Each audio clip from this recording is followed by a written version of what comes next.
Hello everyone and welcome. My name is Karen Viloria-Miguel, and if you didn't get a chance to see my first YouTube post, I'll put a link for it for you below. On today's post, I'm going to be talking about pricing.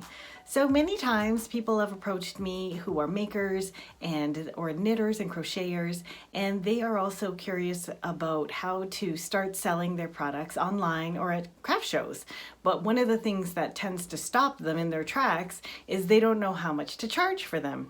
It is a matter of first calculating some key things. So I'm just going to walk you through it. But before that, here's some do's and don'ts. And if you watch to the end, I'll also be providing you with a really handy and simple calculator tool that'll be able to, you can plunk your numbers in and then you'll come up with a range of what you can charge or might consider charging for your handmade items. So let's get started.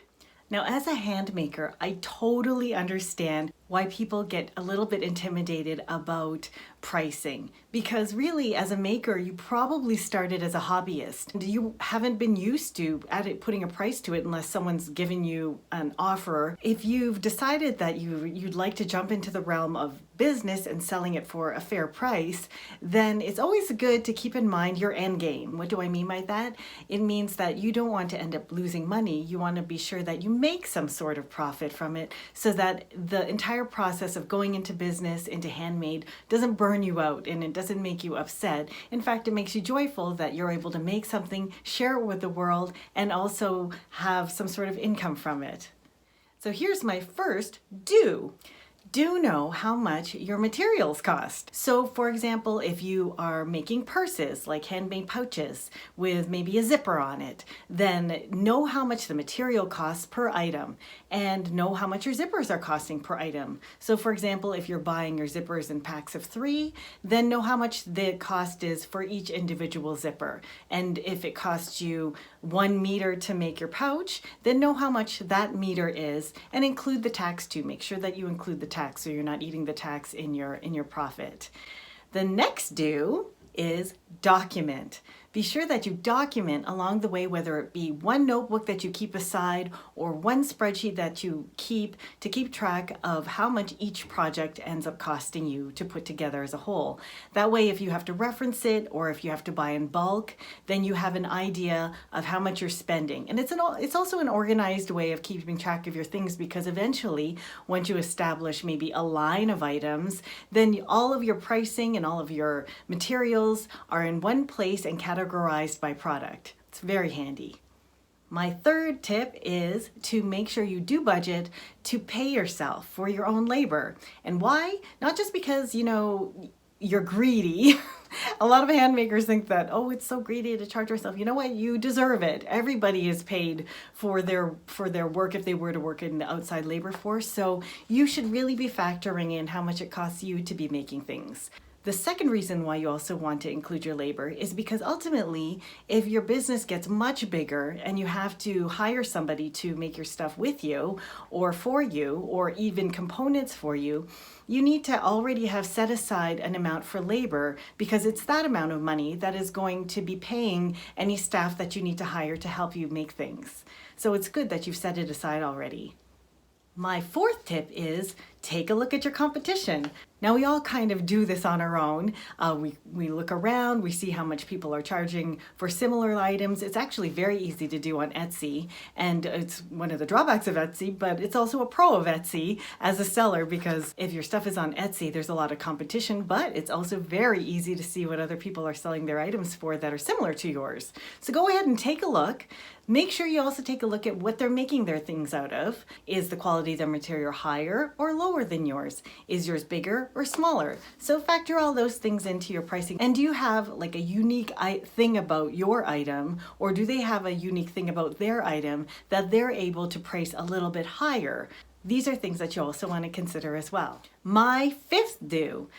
Once you've gotten started where you are selling your items and you've assigned a price and you've taken the leap, you've gone to a craft show, you're selling it at that price, or you've listed it online at that price, do take into consideration increasing or lowering your price if you feel that maybe listed a little bit too inexpensively, or perhaps it's listed too high. It's easy to take the price down because you can always offer a discount or lower the price. But in increasing the price, you want to do it at the right time. And the right time often to do something is perhaps at the next show, or when you release a new version of your product or a new color, or at the change of season when you might be changing a little bit of the product. Because if you already have established customers, you don't want to upset them if you just randomly increase your price and there's really nothing new to it. There can be some exceptions to that rule. For example, when my business started taking off too, and I ended up getting a lot of press about going to Hollywood. If you don't know what I'm talking about, then watch the first post because I'll tell you all about it. But when the sales in my store started spiking like crazy, I was already making items out of premium handmade yarn. I mean, at the time, I was selling my hats probably for what was considered wholesale price. I absolutely couldn't keep up with the demand at the price that it was at.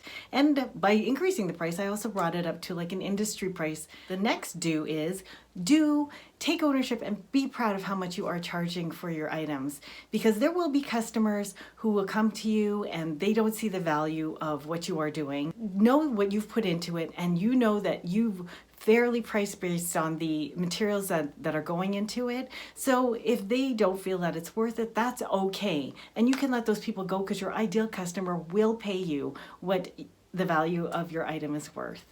My next tip is try not to heavily discount, because you don't also want to drive the behavior where people are always just waiting for your stuff to go on sale. Sales can be limited to maybe the end of season, and maybe only your very best customers that are loyal to you, and maybe they just want to add to their collection.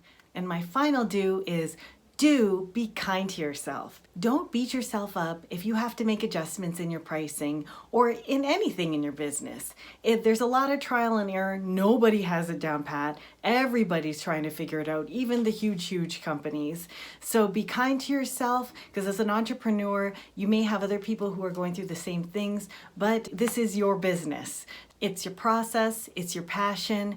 Just roll with it and everything will fall into place. Having said that, it is time for your free gift from me.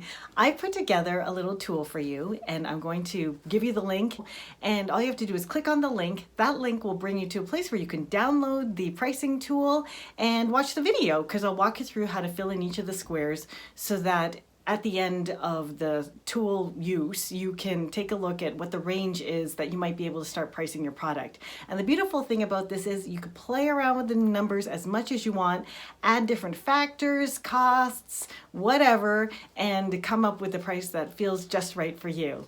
So thank you so much for watching. I hope you tune into the next one, and don't forget to get your free download. Let me know which tip you like the best in the comments button, and remember to please subscribe, because I would love to hear from you and know what you think. Thank you so much. Bye everyone.